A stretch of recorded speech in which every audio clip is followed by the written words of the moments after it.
More Jeep patches.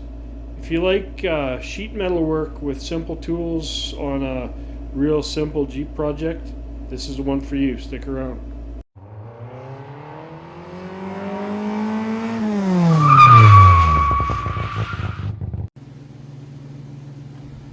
We're doing a patch on this nice little old Jeep project. This here is obviously rot through in this corner. Down here, some more rot through. Everything else around it appears to be nice and solid, and it's heavier gauge metal than, say, the fenders and whatnot were. So I'm not sure how high I'm gonna go. This actually feels and appears like it's pretty good, pretty strong stuff. It got torn out, like maybe a fender flare got torn off of there or something. But for sure we're going to be patching in this piece down here. I'm not sure how far it goes. There's a bit of a wrinkle here and whatnot. Beauty of it is this whole area will get covered up. There'll be like a diamond plate trim piece that goes right to the bottom of the doors, but I still want perfect solid sheet metal down here. I don't want to be just covering up rust with trim pieces or anything stupid like that. Now, one thing I am going to do is I'm going to assume the worst and hope for the best. Now, everything looks from the underneath and feels like it's pretty solid, but this is kind of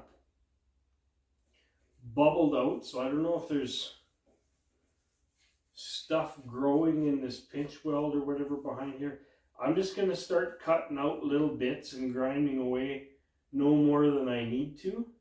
But what I am going to do, just in case the shit hits the fan, if you will, I'm going to make sure that I've got a piece big enough to like I've got a shape that I can replicate in case the whole friggin' thing is bad. I really don't think it is, but hope for the best and expect the worst, and maybe you'll come somewhere in the middle, I guess. Hey, what do you think? I'm just gonna hold this piece of Bristol board stuff up there with these here magnets. I'm going to go on the underside and I'm going to trace to get that shape. Because once I got that shape, even if I did have to build the whole entire thing, I have the ability to do that. Whereas if I cut it all up and then I got nothing, you know what I mean? So this will be my just in case fallback plan.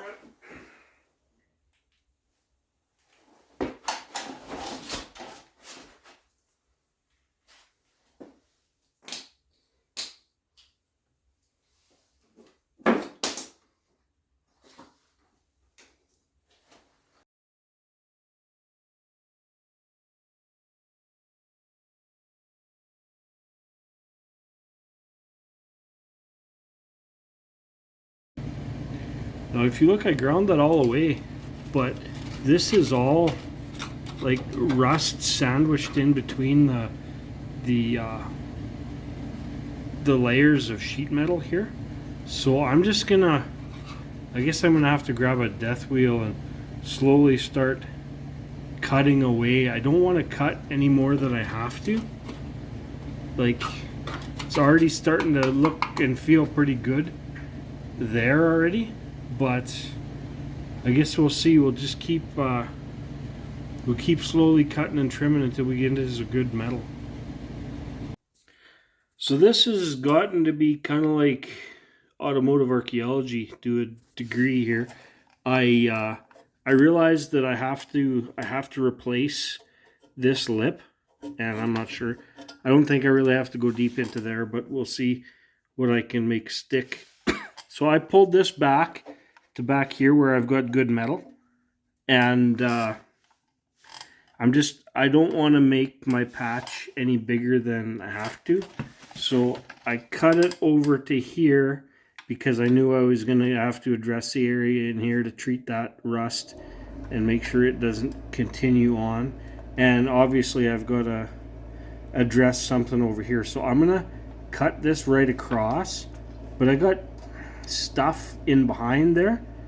So I'm going to try and see what, I'll maybe try and get this piece out and see what I can see before I bring it right across to the fender like that, the fender opening.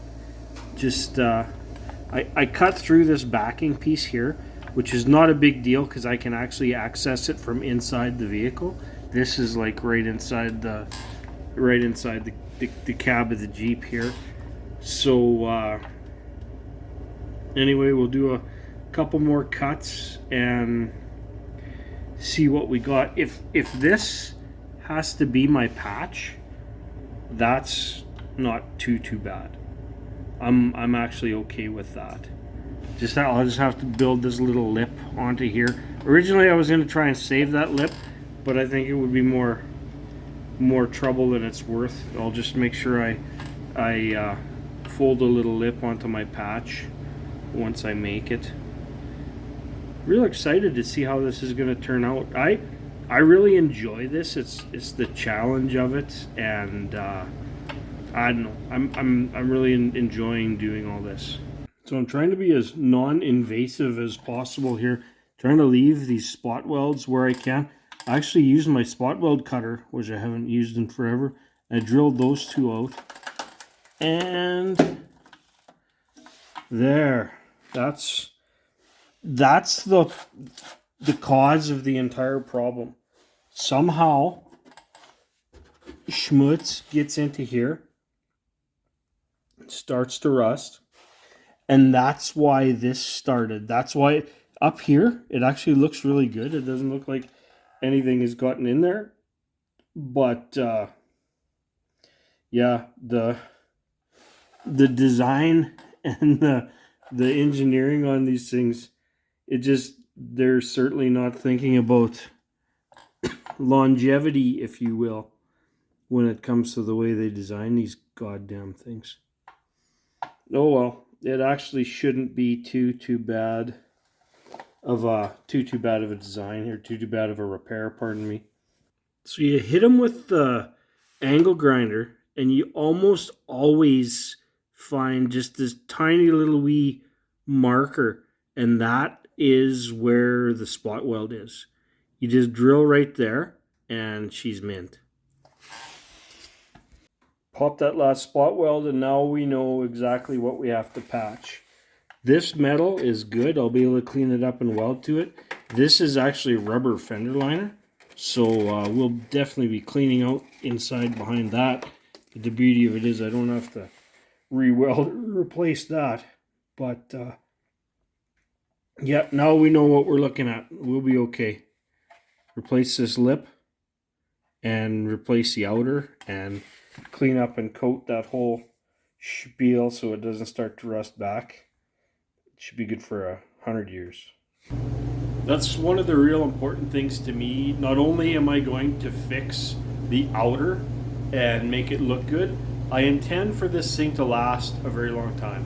So all that surface rust and all that crap inside there, that is all going to get treated, and I'm going to make sure the rust does not come back. Because the last thing I want is to be having this thing in 2-3 years and having all this rust come back and have to look at doing it all over again. That's just ridiculous. So we'll do it once, we'll do it right, and if possible, we're going to do our best to fix the root cause to ensure that just stuff can't accumulate in that little pocket anymore, and we should have a good long-lasting repair. So to start with, I'm just going to take this template that I made, and I'm going to cut this out of a piece of the heavy, whatever it is, 16 gauge or whatnot, that's about the size that fender is, and we're going to start with that there. So I got her chunked out. I left a little lip along the bottom so that I can just fold over my my bottom. There's a 1/4 inch lip along the bottom of the entire panel. I'll just build it around the curved part. I'm not gonna screw around trying to. I don't have the tools to try and do that all in one piece, and it's a hell of a lot easier just to weld it on afterwards. So this is what I got for now. The unfortunate part is I built this piece out of heavier 16 gauge metal because of the fact that the body tub itself on this Jeep is built of heavier metal than the fenders and whatnot. But my usual go-to of cutting it close and then cutting the fine cuts with my tin snips, yeah, that ain't gonna happen on this heavy stuff. So I'm gonna have to get good with my side cut or my angle grinder and the zip disc. Hopefully I don't screw up too many pieces or kill myself or anything figuring that out, but I guess we'll do what we can. So I just folded that over there with a hammer. It I really like this piece of I-beam. It's handy for so many different things. So what I'll do is I'll just slide this down a little further, clamp it back on, and I'll see how badly I can screw up this cut. Oh my God, you know what I did? I bent that the wrong goddamn way.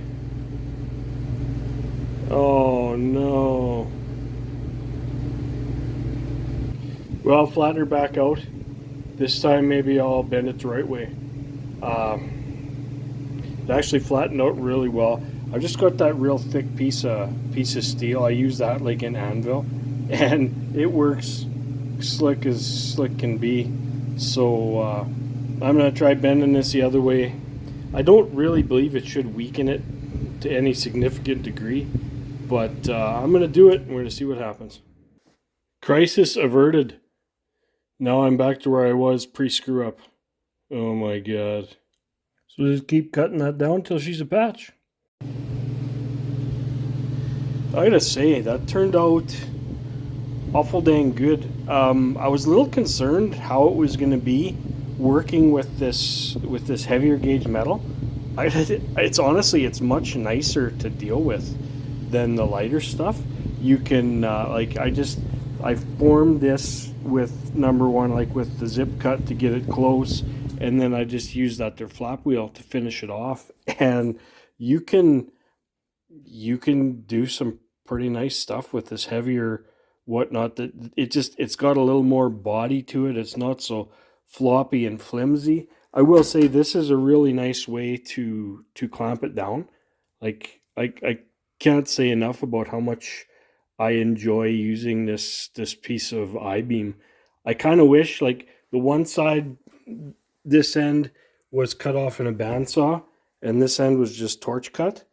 That's just how I got it. But if I could find somebody with a big ass bandsaw, I might actually get this other end sawed straight and true as well. It might just make it that much nicer. I know there are times when a guy's got to take it down to that other end to use that nice true end. So I should be able to fit that panel in there beautifully.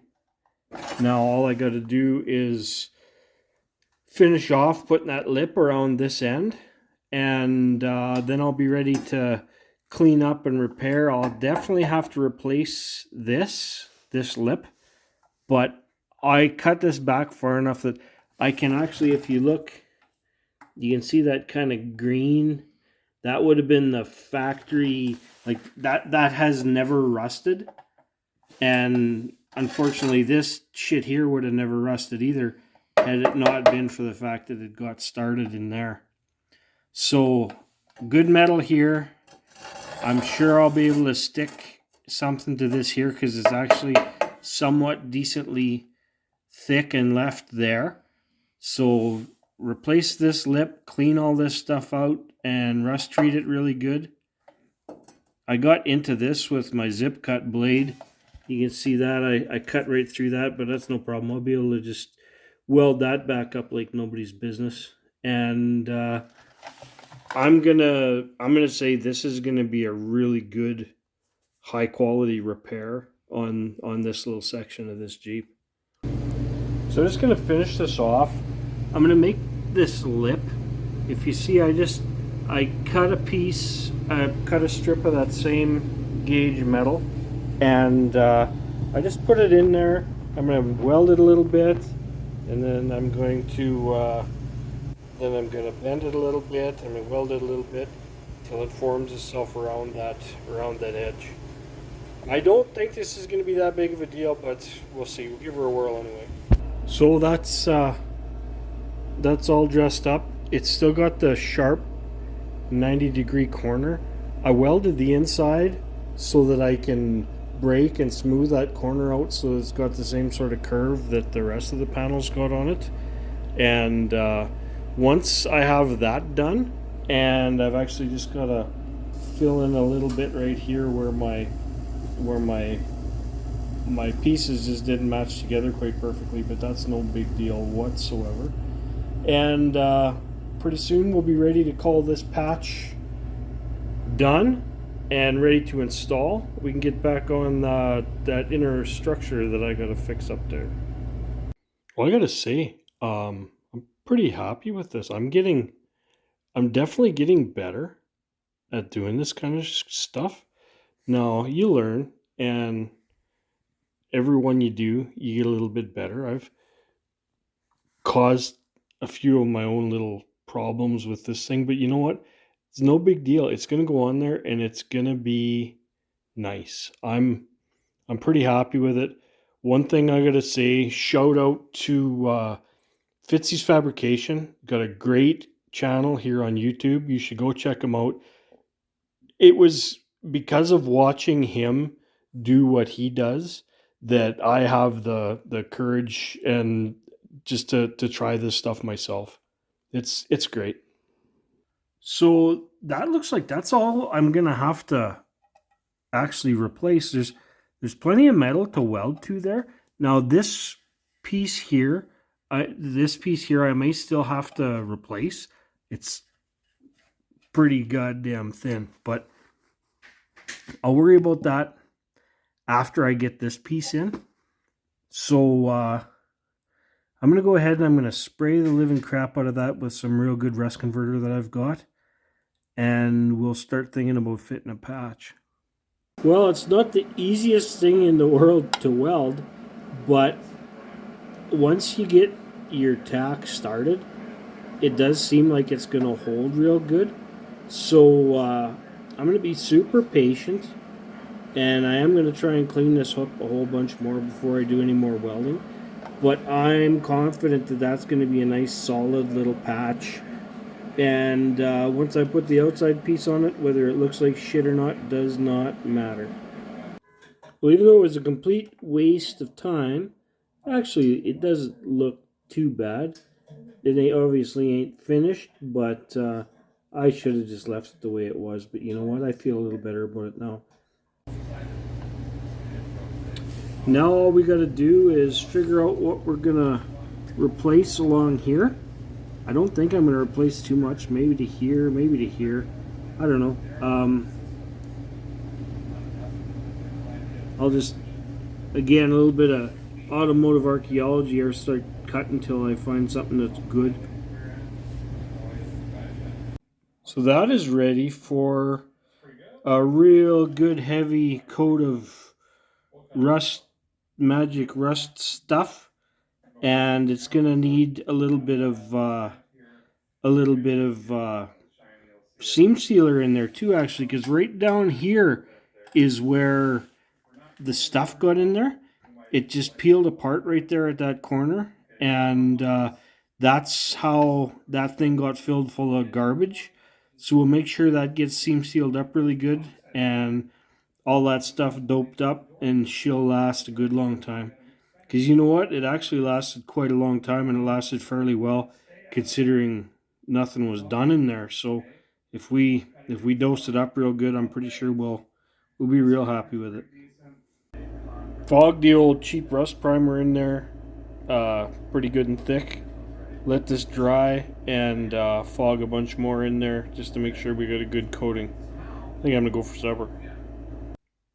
So that all has been rust treated, and anything that's exposed will actually be getting some undercoating as well, but there'll only just be a little wee bit that's exposed. Now I didn't in this corner where I put that thick weld, I didn't clean that weld up because I wanted it to stay as much of it as possible just for strength. And I did it so that I could round off that corner like that to match the rest of the patch and basically the rest of the Jeep. So this is done. The other side is all done and dry. Now let's fit this sucker up and see what we can do about finishing this patch off and making it look like something. Now, this is gonna fit in right like this here. But, as always, there's a bunch of shite in the way. And I think what I'm gonna have to do is just sort of tack it in and adjust all this metal, line everything up, make it look as good as I can. I made these lines here just sort of to identify where these were, because obviously there's gonna have to be a couple of spot welds here, a couple of spot welds here.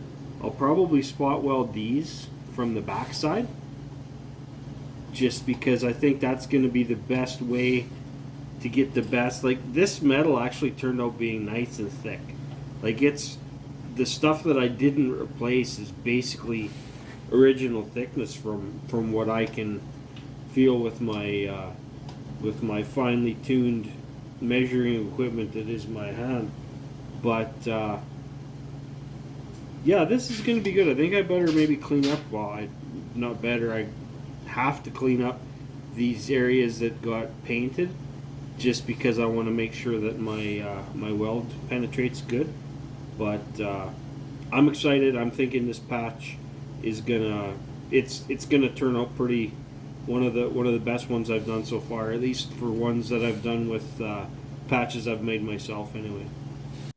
So to start with getting this clamped into place, I use these kind of clamps to clamp this corner.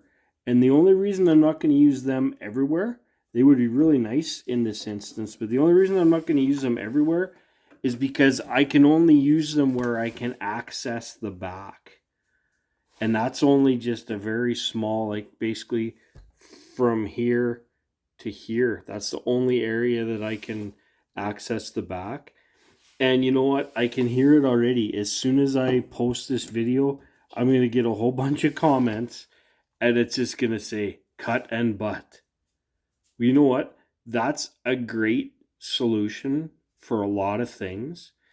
But when you can't access behind your panel, cut and butt does you no good, because you can't just leave that old metal flopping around in there. That doesn't work. You're going to cause sounds and vibrations. It's going to even possibly wear through some spots. You've got to be able to get that old rusty metal that you cut off during the cut and butt process.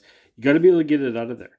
And in this instance, I'm not going to be able to. Honestly, I don't know if any of the places on this Jeep I'm going to be able to do that, because so much of it is like 2-layer type of bodywork. Where I can, I will, but it's not going to be a real common thing for me.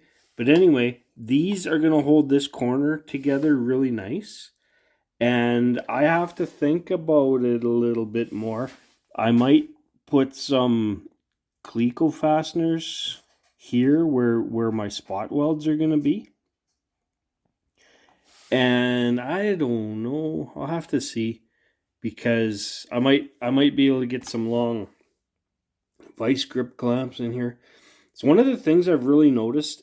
If you do a good job of your initial placement and your initial tack of these little patches, it makes everything else a hell of a lot easier. I mean, if you've got a little problem when you start, you got a freaking huge problem by the time you're done. So I'm going to spend a little bit more time at this. Those are definitely going to stay. I'm really happy with the way they're holding that corner.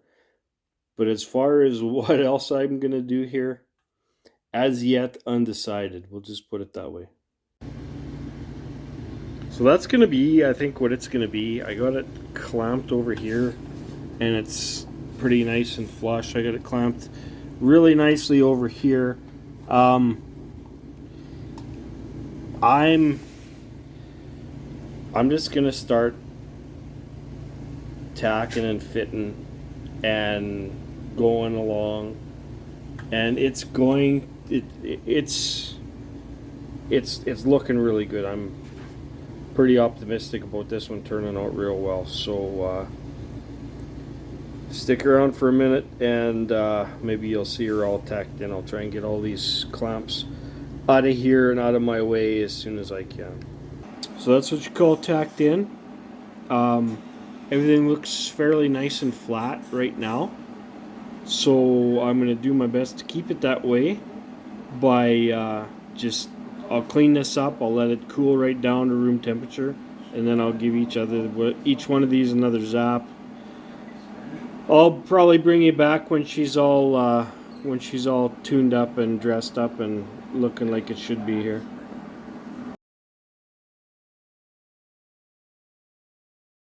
And ready for a spritz of primer, and we'll maybe look at trying to do some spot welding. Okay, so because I'm a friggin' dummy and I didn't drill the holes from the back or through here before I put the patch on, I ended up having to drill through the front and spot weld through the front. It's no big deal. It's every bit as strong, if not maybe stronger. It turned out perfect. Only thing is now I got to screw around dressing up these holes on the front, which otherwise it would have been virtually a non-issue. Anyway, it's still going to work out just fine. It's just identifying myself as a dummy. Well, that's it. That's one of the better patches I've ever done. Is it need a little bit of body work after the fact? Absolutely. But you know what? It's solid as hell. It's not going to rust back. I can assure you of that. At least not for until after I'm dead. And it actually looks really good. So I'm going to move on to the next piece. But for now, I think that's it for this video anyway. So that ended up actually being a little bit longer video than I intended, but I wanted to make sure that I showed y'all exactly what all had gone on. And you know what? I'm learning. Hopefully you can learn a little bit with me. And if you like this kind of thing, I've got about 17,000 other patches to do on this Jeep. And you know, each one presents its own little challenges. So I'm probably going to do a video on each patch that I put in. And if something like that sounds like it interests you, if you enjoy this kind of thing, think about subscribing to the channel, ring the notification bell so you get notified when I put up another video, because there's going to be a whole bunch more of stuff like this and stuff about working on my car, and hopefully there'll be lots of stuff that'll keep you amused. Thanks for watching.